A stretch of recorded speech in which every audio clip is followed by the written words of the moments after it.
Have you ever noticed when you're depressed just how negative your thoughts are? Have you noticed that maybe you have some stinking thinking going on? Well, you probably know that that's not good because stinking thinking will actually keep you in depression. Today, I want to help you to be able to recognize when stinking thinking is going on with you. Because when you can do this, then you can begin to be empowered to be able to shift out of that stinking thinking into the type of thinking that's going to help you to be able to get moving in life instead of being stuck in depression. Does that sound good? Sound like something that you would like for your own life? Let me know in the comments below. Well, if you don't know me, let me introduce myself. My name is Tawnya Kordenbrock. I am an online emotions coach, the person behind arenewedlife.com, and I am a licensed professional clinical counselor. Online, I have my Mastering Emotions program where I help Christian women to learn how to manage their emotions, to be able to love themselves, to feel loved by others, and to be able to walk in all the good that God has called them to. Now, one of my members actually used to struggle with this stinking thinking, and she just had depression all the time. And as she began working on this within my program and recognizing the stinking thinking that she had going on and making changes to that, she reported to me just how much empowered she felt to begin making changes to her life instead of being stuck in that depression. So if that sounds good for you, if you would like that too, let me know. Now, as you may know, your thinking has a lot of power over your mood, over your emotions, and especially with depression. Now, thinking isn't the only thing that's involved, but it is a very strong element in it. And this is because there are very strong neural networks within your brain that connect where you feel emotion to automatic thoughts that come, and then those nerves also go down into your body and are going to influence your body depending on your emotions and the thoughts that go along with that.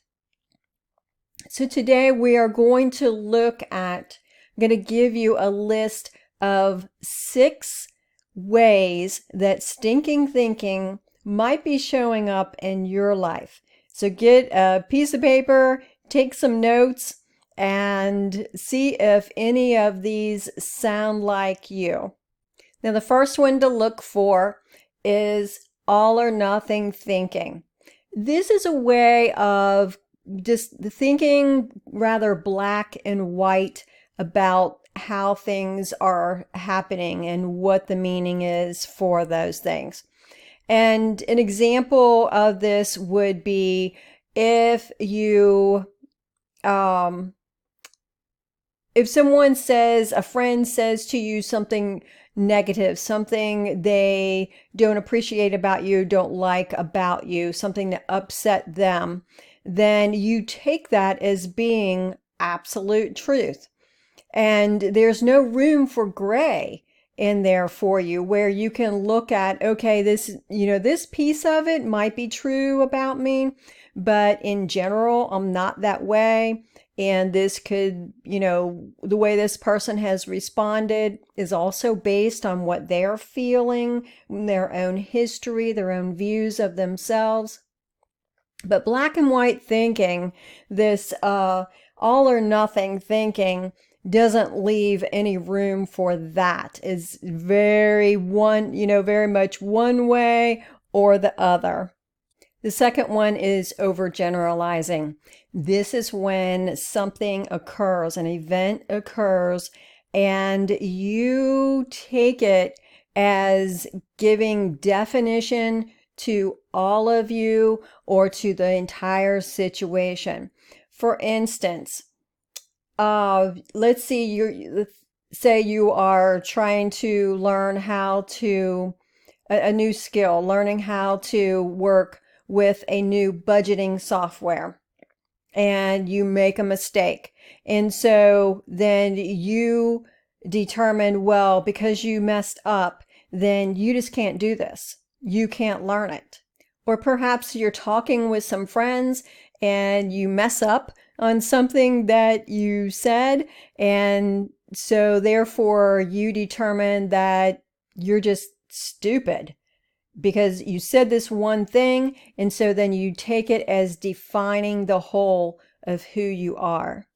So the first one we talked about was all or nothing thinking. The second was overgeneralizing. The third one is disqualifying the positive. This is when you cut down anything that is positive. For instance, you go to church and someone comments how nice your outfit looks. Oh, it is so pretty. And they really, really like it. But you respond with either verbally or maybe just in your head, you respond with, but it makes me look fat. Or, but this is old. Or it's not a good color for me. Or someone will say, oh, your hair looks so pretty. And then you say, yeah, well, it's time for me to get a haircut.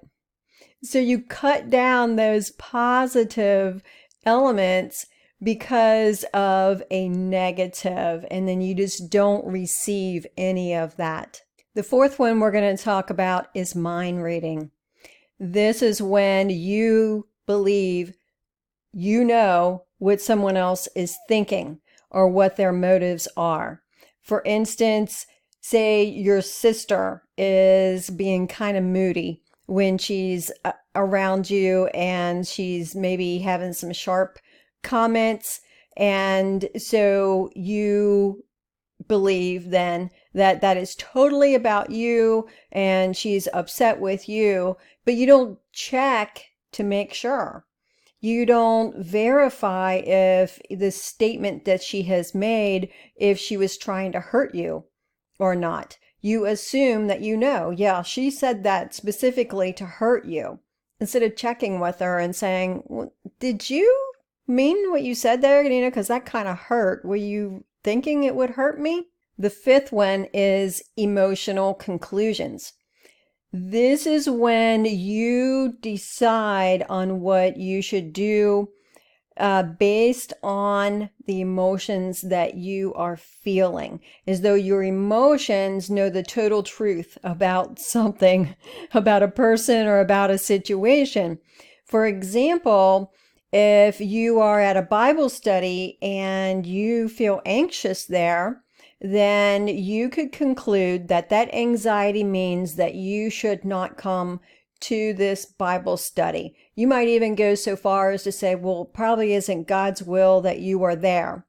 And that's why you're feeling anxious, because that's an indicator for you. Another example might be getting embarrassed about something that happens, that accidentally happens, or you accidentally said incorrectly. And because you're feeling embarrassed, then you determine from that that means you should not pursue that relationship or that challenge that you were getting ready to go into. So what we covered so far is all or nothing thinking, overgeneralizing, disqualifying the positive, mind reading, emotional conclusions, and now our sixth and final one we're going to cover today is shoulds and musts.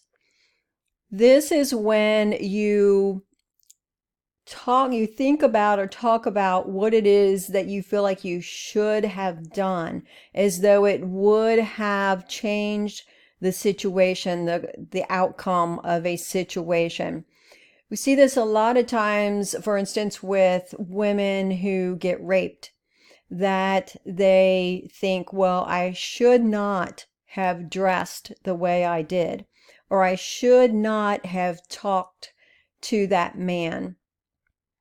And you can also, we see this in relationships, right? Where perhaps your husband gets upset with you and you think, well, I should not have said anything to him about how I felt. And then he would not have gotten so upset, so angry with me.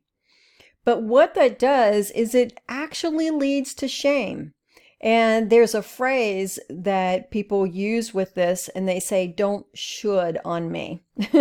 Because what that does is when you should on somebody else or on yourself, it's like a dumping on yourself all that shame, and it just weighs you down in depression. Now, the other one is must. That, and this refers to when you determine that you must do something in order for it to qualify as being okay. For instance, you might say that you must always look dressed up or look, dressed to the max, be better than any other woman at church in order for you to feel good about yourself. I don't know, that's probably a bad example. Maybe you do that. If you do that, let me know. Let me know. How is it that you say this to yourself, that you must do something? Because what's happening when you do that is you're actually setting up, most times, an impossibility for yourself. You are setting yourself up to fail. And then that, of course, as you've probably guessed, will lead to depression. So which of these 6 sound like you? There's probably more than one, is my guess. And I know, on a daily basis, I probably have at least one of those going on in my head or even coming out of my mouth. So tell me which ones you hear most frequently in yourself and in the comments below. Then I'm going to provide for you because there are more of these than what I covered here. So I'm going to provide a list for you if you'd like to get that, plus a chart to be able to start paying attention to when these are showing up in your life. And that it's not gonna, noticing these is huge. When you start noticing these happening within you, then you can start shifting your thinking and into a way of thinking that's going to help you manage the emotions that you are feeling and be able to get moving instead of remaining stuck in depression. And it's not going to be easy. It will take practice. It really does.